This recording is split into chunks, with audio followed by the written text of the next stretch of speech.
9 வயது குழந்தை அநியாயமா செத்து போயிருக்கு. ஆனா அந்த குழந்தைய வச்சு விஜய் டீம் இவ்வளவு பெரிய பாலிடிக்ஸ் பண்ணுவாங்கன்னு நம்ம எதிர்பார்க்கவே இல்லை. இன்னுமே அவங்களுக்கு ஒரு பொட்டு கூட இந்த விஷயம் குறித்து இரக்கமோ குற்ற உணர்வோ எதுவுமே கிடையாது. 9 வயது குழந்தையினுடைய சடலத்தை வைத்து மரணத்தை வைத்து உச்சநீதிமன்றத்தில் இவர்கள் ஒரு கேம் ஆடி இருக்கிறாங்க. வசமா இப்ப மாட்டிருக்காங்க. அந்த குழந்தையினுடைய தாயார் ஷர்மிளா அவர்கள் ஆதாரத்தை எடுத்து காமிக்கிறாங்க. அவங்கள்ட்ட அந்த சர்டிபிகேட்டே இருக்கு.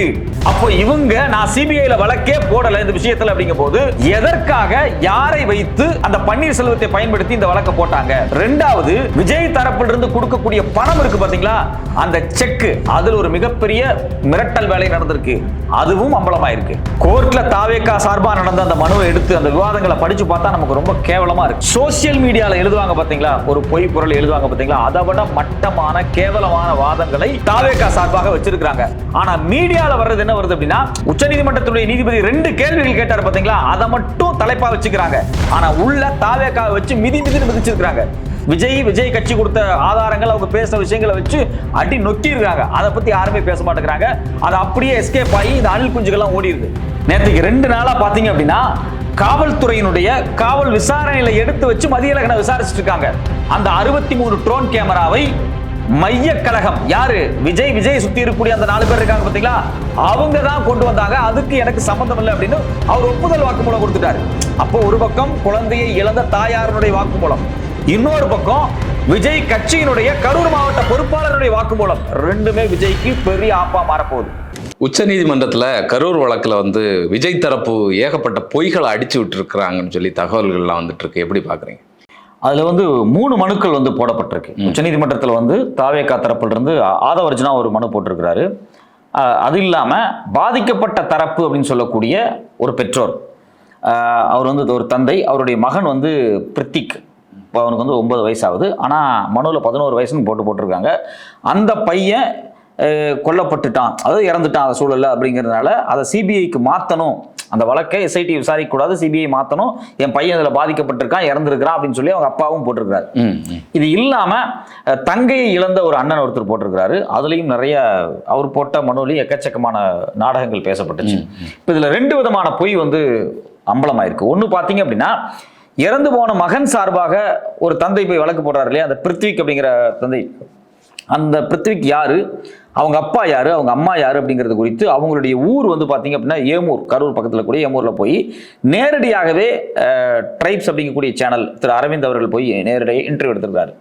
அந்த இன்டர்வியூவில் பல உண்மைகள் வெளியே வந்திருக்கு. ரொம்ப அதிர்ச்சியான சில உண்மைகள் வெளியே வந்திருக்கு. இப்போ கோர்ட்டில் பார்த்தீங்க அப்படின்னா இந்த பிருத்விக் சார்பாக, அந்த பிருத்விக்குடைய அப்பா பன்னீர்செல்வம் மனு போட்டிருக்காரு இல்லையா, அவர் சார்பாக பார்த்தீங்கன்னா அமன் மாலிக் அப்படிங்கக்கூடிய ஒரு அட்வொகேட்டை தான் போய் வாதாடுறாரு. அவர் என்ன சொல்றாரு அப்படின்னா, இந்த சம்பவங்கள் நடந்துச்சு பார்த்தீங்களா, இதில் நாங்கள் மனு போடுவதற்கு முன்னாடியே சில பேர் சென்னை ஹைகோர்ட்டில் மனு போட்டு அதை எஸ்ஐடிக்கு நகர்த்திட்டாங்க. ஸோ அப்படிங்கிற மாதிரி அவர் சொல்றாரு.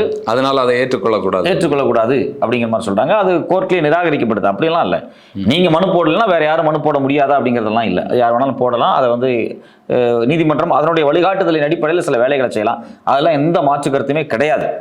2வது முக்கியமான விஷயம், இவங்க இந்த மனு போட்டு விசாரணை நடக்குது. அவங்க அப்பா தான் சொல்றாரு என் பையன் இறந்துட்டான் அப்படின்னு ரொம்ப தார்மீகமா அவர் பேசுறாரு கோர்ட்ல. அவருக்கு பதிலாக அட்வொகேட் எல்லாம் பேசுறாரு.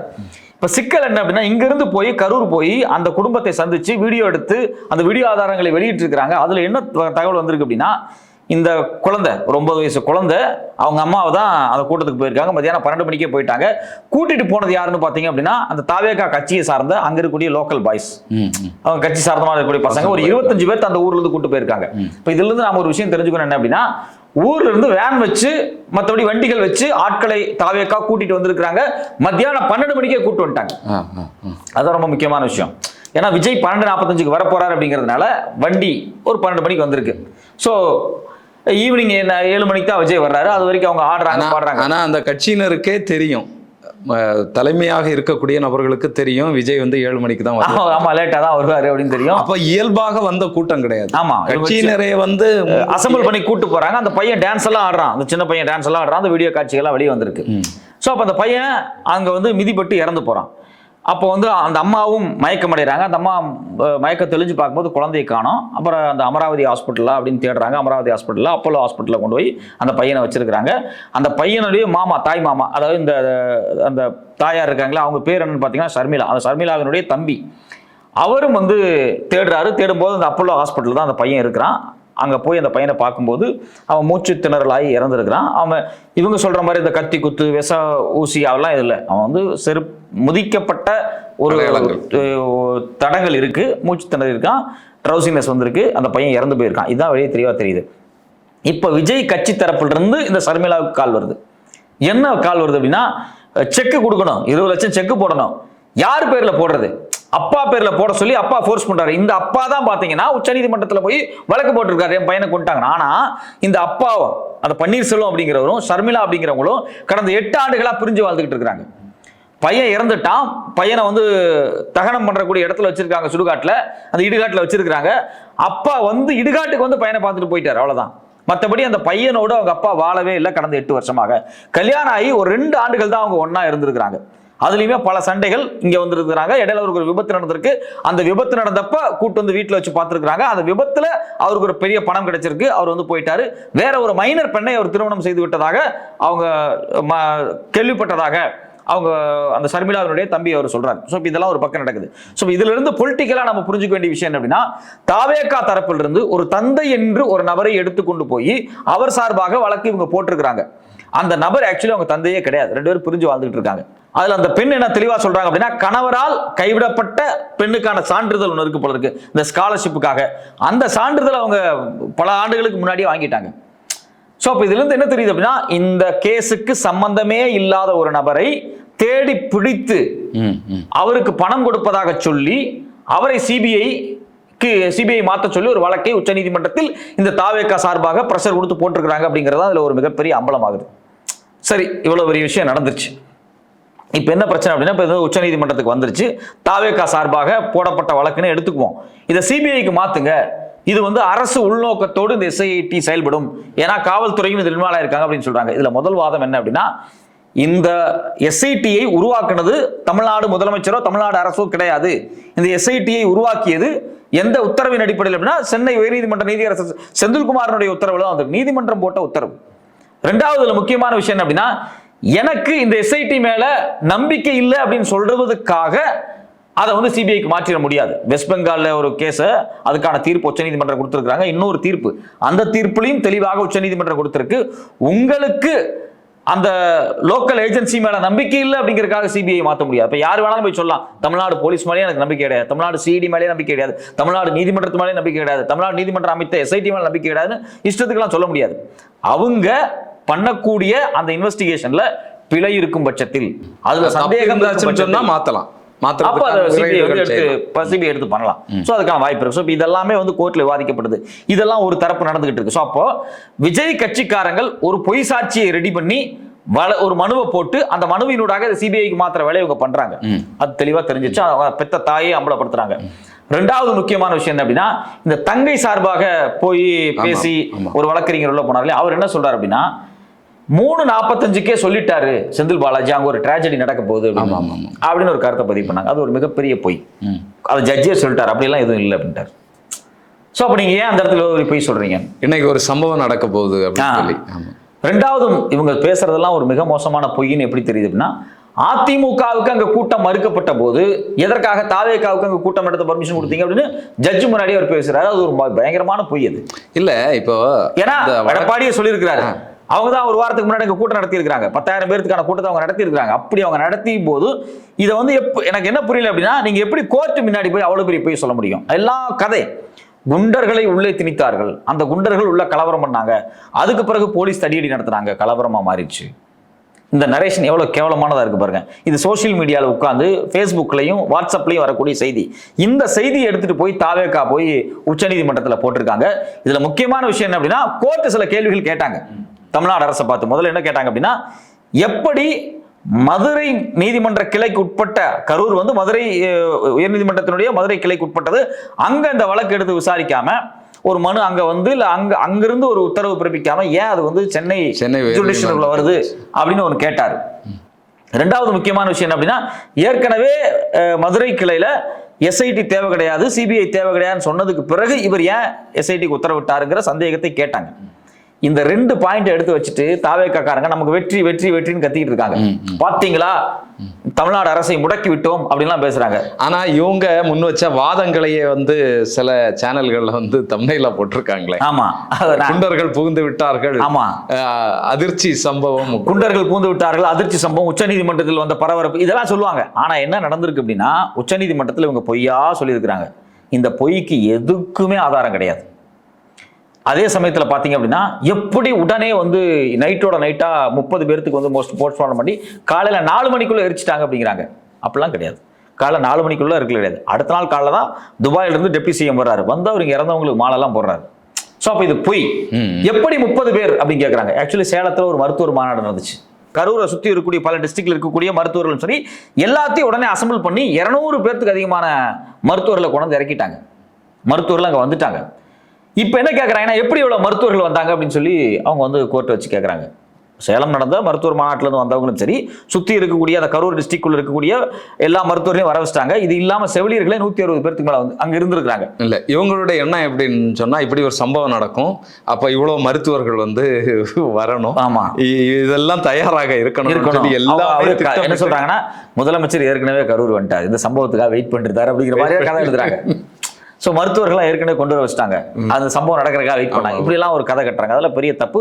இந்த கதையை நீங்க சோசியல் மீடியாவில் எழுதுறீங்க, பரப்புறீங்க, ஜாலியாக என்ஜாய் பண்றீங்க. அதான் நாங்கள் திமுகவை வீழ்த்தி விட்டோம், தமிழ்நாடு அரசை வீழ்த்தி விட்டோம்லாம் பேசுறீங்க. ஆனால் ஆக்சுவலி சுப்ரீம் கோர்ட்டில் இதெல்லாம் எதுவுமே ஒர்க் அவுட் ஆகுது, ப்ரூஃப் கேட்பாங்க.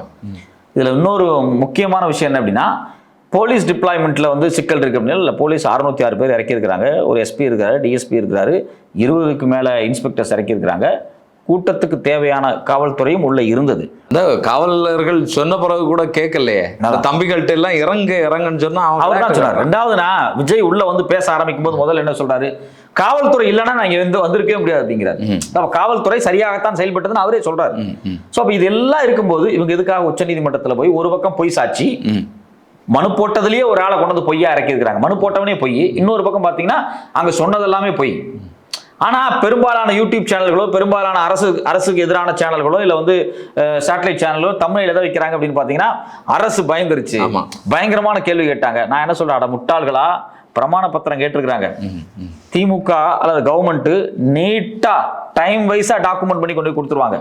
இவங்க எப்போ பர்மிஷன் வாங்கினாங்க, ஏன் பர்மிஷன் வாங்கினாங்க, அந்த இடம் ஏன் மறுக்கப்பட்டுச்சு, அதுக்கு பிறகு இந்த இடம் ஏன் கொடுக்கப்பட்டுச்சு, அந்த இடத்துல என்னென்ன கூட்டங்கள் நடத்தப்பட்டிருக்கு, எத்தனை மணிக்கு இவங்க பர்மிஷன் வாங்கியிருக்காங்க, ஆனால் இவங்க அறிவிச்சது எத்தனை மணிக்கு, மக்கள் எத்தனை மணிலேருந்து வர ஆரம்பிச்சிருக்கிறாங்க, விஜய் எப்போ வந்தாரு, சம்பவம் என்ன நடந்துச்சு, விஜய் ஏன் அங்கிருந்து ஓடி போனாரு, எல்லா டீட்டெயிலாக மாட்டோம். இல்லை, இந்த விஜய் ஓடி போன விஷயத்துல வந்து நாங்க வந்து ஓடி போகல, எங்களை வந்து இங்க நின்னீங்கன்னா இன்னும் பிரச்சனை வந்து பெருசாகும், நீங்க கிளம்பிருங்கன்னு சொல்லி எங்களை வற்புறுத்தி அனுப்புனாங்க, காவல்துறை அனுப்பிச்சிட்டாங்க. ஆமா, சரி, ஓகே, ரைட். இப்ப நான் என்ன கேட்கிறேன், இவங்க சொல்றது காவல்துறை எங்களை அனுப்பிச்சிருச்சு அப்படிங்கிறாங்க. அங்க மரணம் நடந்தே விஜய்க்கு தெரியாது. பேசிக்கிட்டு இருக்கும்போது அவர் பாட்டுக்கு பேசிக்கிட்டு இருக்காரு, மரணம் நடந்துருச்சு. அவருக்கு எப்ப அந்த மரண செய்தி தெரிஞ்சிருக்கு அப்படின்னா, அவர் கரூர்ல இருந்து போலீஸ் போங்கன்னு சொல்லிட்டாங்கன்னு சொல்றது உண்மையாகவே இருக்கும் பட்சத்தில் கரூர்ல இருந்து திருச்சி போகும்போது அவர் தெரிய வந்திருக்கும். ஏன்னா செய்தி ஓடிக்கிட்டே இருக்குல்ல. அப்பவே 10, 15 கிட்டத்தட்ட 30 வரைக்கும் வந்துருச்சு. நைட்டு 10 மணி வரும்போது 30 பேர் அவர் இறங்கி போகும்போதே கேட்கறாங்க, 30 பேர் இறந்துருக்காங்க, இதுக்கு என்ன பதில் அப்படின்னு சொல்லி கேட்கறாங்க. சார், நான் என்ன கேட்கறேன், சரி, நீங்க அந்த ஸ்பாட்ல இருந்தா பிரச்சனை வரும்னு சொல்றாங்க, நீங்க திருச்சியில தங்க வேண்டியதானே, அடுத்த நாள் காலையில் கரூர் வர வேண்டியதானே. சரி, சென்னை வந்துட்டீங்க, அடுத்த நாள் நியூஸ் எல்லாம் பார்த்துட்டீங்க, உடனே அதுக்கு அடுத்த நாள் நீங்க கிளம்பி கரூர் வந்திருக்க வேண்டியதானே. இல்லை, அன்னைக்கே அந்த பார்டர்ல வந்த உடனேயே ஆதவ் அர்ஜுனா வந்து ஃபோன் பண்ணாரு. ஃபோன் பண்ணி நம்ம தொண்டர்கள் எல்லாம் இறங்கி வேலை செய்யுங்க அப்படின்னு சொல்லி சொன்னாரு. ஆனா தொண்டர்களை யாரையும் வேலை செய்ய விடல காவல்துறையினர், அதெல்லாம் சும்மா அப்படின்னு எல்லாம் பேசுறாங்க. இங்க நான் என்ன கேட்கிறேன், இவ்வளவோ மீடியா ஃபெசிலிட்டிஸ் இருக்கு. இப்போ நீங்க வந்து பாதிக்கப்பட்டவங்க வீட்டுக்கு போகலாம், தாவேகா கட்சிக்காரங்க, நீங்க வீடியோ எடுக்கலாம். அங்க யாராவது திமுக காரங்களோ அரசு சார்போ தடுத்தா நீங்க அந்த வீடியோ எடுத்து போடலாம். நாங்க போய் எங்க தொண்டர்களை சந்திக்க விட மாட்டேங்கிறாங்கன்னு வீடியோ எடுத்து போட்டு யாருமே அப்படி போடல. எல்லாருமே எஸ்கேப். புசி ஆனந்த் காணோம், தலைமறைவு. நிர்மல்குமார் தலைமறைவு, ஜான் தலைமறைவு, ஆதவர்ஜுனா தலைமறைவு, டெல்லி ஓடிட்டாரு. இது இல்லாம அடுத்த கட்ட நிர்வாகிகள்லாம் தலைமறைவு.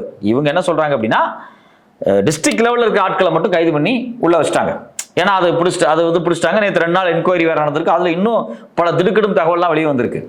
அந்த 63 ட்ரோன் காட்சிகளை கேட்டிருக்கிறாங்க. அதெல்லாமே வந்து நான் அரேஞ்ச் பண்ணல அந்த ட்ரோன்லாம், இதெல்லாம் மைய கழகம் அரேஞ்ச் பண்ணது பண்ணிட்டாங்க. மேல் இருக்கக்கூடிய கழகம், அதாவது விஜய் சுத்தி இருக்க டீம் தான் அரேஞ்ச் பண்ணா அவர் சொல்லிட்டாரு அவரு. சரி சரி சரி சரி. சோ இவ்வளவு இல்ல இதுல இன்னும் கேட்கக்கூடிய அவங்களே ஒப்புதல் வாக்குறுதல் மாதிரி ஒரு விஷயம் கொடுத்திருக்காங்க. அதுல என்ன விஷயம்னா, 2 நபர்கள் மயங்கி விழுந்தது வந்து விஜய் அவர்களுக்கு தெரியும். எங்களுடைய மருத்துவரை வந்து பார்த்துட்டு ஆம்புலன்ஸ் கொண்டு வந்து முதல்ல அவர்களை ஏத்தி விட்டுட்டு விஜய் அவர்கள் வந்து தண்ணி எல்லாம் தூக்கி போட்டார் பாத்தீங்களா அப்படின்னு எல்லாம் பேசியிருக்காங்க. இதெல்லாம் முடிஞ்ச பிறகுதான் விஜய் அவர்கள் பேச ஆரம்பிச்சாங்க. அதனால நாங்க இந்த விஷயங்கள் எல்லாம் மக்கள் மேல அக்கறை எடுத்து இதெல்லாம் நாங்க செஞ்சோம் அப்படின்னு சொல்லி ஒரு வாதத்தை முன் வச்சிருக்காங்க. திரும்ப அவங்க என்ன சொல்றாங்கன்னா, ஆம்புலன்ஸ் போய் பேசிட்டு இருக்காங்க. ஆம்புலன்ஸ் உள்ள வந்துருச்சு. என்னன்னுச்சுன்னா, இந்த அம்மா போயிருக்காங்க இல்லையா, அந்த குழந்தை இறந்த அந்த பையன் அம்மா சொல்றாங்க இல்லையா, அந்த அம்மா சொல்லிட்டாங்க விஜய் வர்றதுக்கு முன்னாடியே கூட்டம் வந்து அவர் உள்ள என்ட்ரி ஆகும்போதே கூட்டம் நெரிசல் அதிகமாயிருச்சு, நான் மயக்கம் போட்டு அப்படிங்கறத சொல்றாங்க. சோ அப்பவே ஆம்புலன்ஸுக்கு போன் பண்ணி ஆம்புலன்ஸ் வந்துகிட்டு தான் இருந்துச்சு. இப்போ ஒரு மூலையில் இருக்கக்கூடிய என்ன சொல்றாங்க அப்படின்னா, ஆம்புலன்ஸ் எதுக்கு இங்க போகுதுன்னே தெரியல, எம்டியா போகுது அப்படிங்கிறாங்க. எதுக்கு போகுது, காலியா போகுது, எல்லாம் அடி. ஆமா, காலியா தான் போகும். அந்த மூலையில் இருக்கக்கூடிய ஒருத்தர் மயக்கம் போட்டு கிடப்பான், அவனை வந்து தூக்கி உள்ள உட்காரப்பாங்க. இதுல முக்கியமான விஷயம் என்னன்னா, ஒரு முறை கிரிக்கெட் நடந்தப்போ காவேரி பிரச்சனை ஓடிக்கிட்டு இருந்துச்சு. அப்போ கிரிக்கெட் நடக்குது, ஆம்புலன்ஸ் வந்து மவுண்ட் ரோட்ல வந்துச்சு. ஆம்புலன்ஸ் மவுண்ட் ரோட்ல வரும்போது இது வந்து திட்டமிட்டு அந்த போராட்டத்தை குலைக்கிறதுக்காக ஆம்புலன்ஸ் விடுறாங்க அப்படின்னு சொல்லி ஆம்புலன்ஸ் எல்லாம் அடிச்சு உடைச்சாங்க. உள்ள திறந்து பார்க்கும்போது யாருமே இல்லை. ஆம்புலன்ஸ் ஒருத்தர் பிக்கப் பண்றதுக்காக போயிட்டு இருக்கு. பிக்கப் பண்ணக்கூடிய போகக்கூடிய ஆம்புலன்ஸ்ல யாரும் இருக்க மாட்டாங்க, அவங்க சைரன் போட்டு தான் போய். இவங்க என்ன நினைக்கிறாங்கன்னா, ஆம்புலன்ஸ்னாலே உள்ளால வந்து ஆள் இருக்கணும், ஆள் இருக்கணும். அதுக்கெல்லாம் காரணமே வந்து நம்ம எடப்பாடி பழனிசாமி தான். அவர் தான் இந்த ஆம்புலன்ஸ் பஞ்சாயத்தை துவங்கி வச்சது. ஆமா ஆமா. சோ அப்ப இதுல இவங்க உச்சநீதிமன்றத்தில் இவ்வளவு பொய் பேசியிருக்கிறாங்க. உச்சநீதிமன்றத்தினுடைய தமிழ்நாடு அரசு சார்பாக வில்சன் அவர்களா இருக்கட்டும், இல்ல அபிஷேக் மனு சிங்காவியா இருக்கட்டும், இவங்க எல்லாருமே ரொம்ப ஸ்ட்ராங்கா வாதாடி இருக்காங்க. இதுல குறிப்பா நேற்றுக்கு ஜட்ஜ் மகேஸ்வரி அவர்களா இருக்கட்டும் ரொம்ப தெளிவா என்ன சொல்றாங்க அப்படின்னா, பிரமாண பத்திரம் தாக்கல் செய்யுங்க அப்படிங்கிறாங்க. பிரமாண பத்திரம் அப்படிங்கிறது 2 தரப்பினுடைய நியாயம் இருக்கு பாத்தீங்களா. நீங்க என்ன சொல்ல விரும்புறீங்க, அதனுடைய டீடைல் ரிப்போர்ட்ஸ் தான் அது. ஆக்சுவலி டீடைல் ரிப்போர்ட் தான். இவங்க அந்த டீடைல் ரிப்போர்ட்டை கொடுத்தாங்க அப்படின்னா விஜய் தரப்பு கோர்ட்லயே வச்சு மிதி வாங்க போகுது. ஏன் அப்படின்னா, ஏற்கனவே அமுதா IAS ப்ரிப்பேர் பண்ணிட்டாங்க. அது இல்லாம செந்தில் பாலாஜி ஒரு பிரசன்டேஷன் போட்டு காமிச்சாரு. டைமிங் முதல் கொண்டு எல்லாத்தையும் எக்ஸாக்டா என்ன நடந்துச்சுன்னு மொத்தமா ஃபைல் பண்ணி காமிச்சிருவாங்க. விஜய் லேட்டா வந்தது, அவர் எத்தனை மணிக்கு வரப்போறாருங்கிற தகவலை ஏன் மாத்தி சொன்னது, அது மட்டும் இல்லாம 3 கிலோமீட்டருக்கு முன்னாடியே லைட் ஆஃப் பண்ணது, 50 மீட்டருக்கு முன்னாடியே நின்று பேச சொன்னப்ப பேசாம உள்ள வந்தது, 63 ட்ரோன் கேமரா எதுக்கு பயன்படுத்துச்சு, எல்லா உண்மையும் வெளியே வரும்போது விஜய் தரப்பு வசமாக இதே நீதிமன்றத்தில் மாட்டுவார்கள். இந்த பொய் சாட்சி பண்ணதுக்கு, அங்க போய் பொய் பொருளை பேசுனதுக்கு கண்டிப்பாக அவங்களுக்கு ஒரு பேக் ஃபயர் ஆக போகுது. தொடர்ந்து பார்ப்போம் இந்த விஷயத்துல அடுத்தடுத்து என்ன நடக்க, பார்ப்போம் என்ன அப்டேட்ஸ் வருதுன்னு பார்ப்போம்.